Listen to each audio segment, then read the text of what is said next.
Միացյալ Նահանգները եւ Իրանը մեկամսյա հրադադարից հետո փոխադարձ հարվածներ են հասցրել Թեհրանից նշել են, որ ամերիկյան ուժերը թիրախավորել են Հորմուզի նեղուց մտնող երկու նավ, ինչպես նաեւ հարվածել են Իրանի տարածքին։ Տեղեկություններ կան, որ հարվածներ են հասցվել իրանական Քեշմ կղզու նավահանգստին եւ Բանդար-Աբաս քաղաքին։ Ամերիկյան կողմը հայտնել է, որ կրակ են բացել ի պատասխան ամերիկյան ռազմանավերի վրա իրանական հարձակումների։ Սակայն Դոնալդ Թրամփը հայտարարել է, որ հրադադարը ուժի մեջ է եւ տեղի ունեցածը չի նշանակում ռազմական գործողությունների վերսկսում։ Նրանք փորձեցին խաղալ մեզ հետ, մենք ոչնչացրինք նրանց, ասել է ԱՄՆ նախագահը։ Մինչդեռ Թեհրանից հավատացնում են, որ զգալի վնաս են հասցրել ամերիկյան ուժերին։ Իրանական կողմը նախազգուշացնում է, անհրաժեշտության դեպքում կրկին կարձագանքեն։ Այս զարգացումների ֆոնին տեղեկություններ կան, որ բանակցությունները շարունակվում են, հաղորդվում է, որ այժմ Իրանը դիտարկում է կարգավորման ամերիկյան առաջարկը։ Վաշինգտոնի հիմնական պահանջներն են, որ Իրանը հրաժարվի միջուկային ծրագրից եւ բացի Հորմուզի նեղուցը։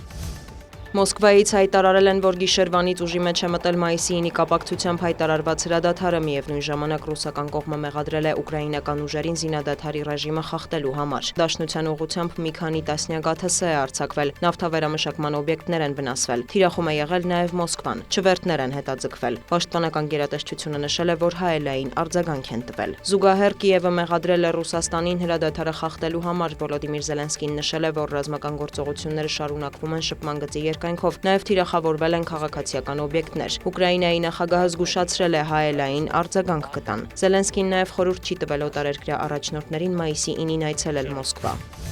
Ռուսաստանի նախագահի օգնական Յուրի Ուշակովը հայտարարել է, որ Մոսկվայի, Վաշինգտոնի եւ Կիևի միջև Ուկրաինայի հարցով եռակողմ բանակցությունների եւս մեկ փուլ անցկացնելու իմաստ այժմ չկա։ Նա շեշտել է, Կիևը պետք է համաձայնի դուրս գալ Դոնբասից, եթե ցանկանում է դիվանագիտական դաշտում առաջընթաց տեսնել։ Ուշակովը նշել է, որ նման համաձայնությունից հետո ռազմական գործողությունները կդադարեցվեն եւ կսկսվեն բանակցությունները։ Ավելի վաղ Մոսկվան եւ Կիևը հայտարարում էին, որ ամերիկյան միջնորդությամբ բանակցություններում դադար է Իրանում Միացյալ Նահանգների զբաղվածության պատճառով։ Սակայն թե Ռուսաստանը, թե Ուկրաինան պատրաստակամություն էին հայտնում շարունակելու դիվանագիտական գործընթացները։ Զուգահեռ տեղեկություններ կան, որ Եվրամիությունը պատրաստվում է Վլադիմիր Պուտինի հետ հնարավոր բանակցությունների։ Եվրոպական խորհրդի նախագահը հայտարարել է, որ ԵՄ երկրները նման ներուժ ունեն եւ այդ հարցում վայելում են Զելենսկու աջակցությունը։ Անտոնիո Կոշտան տեղեկացրել է, որ ներկայում շփումների մեջ է Միության 27 անդամների ղեկավարների հետ հասկանալու, թե ինչ պետք է քննարկեն Մոսկվայի հետ, երբ ժամանակը գա։ Նա հավատացրել է, որ ԵՄ-ն մտադիր չէ միջամտել ԱՄՆ-ի միջնորդությամբ նախաձեռնված բանակցությունների։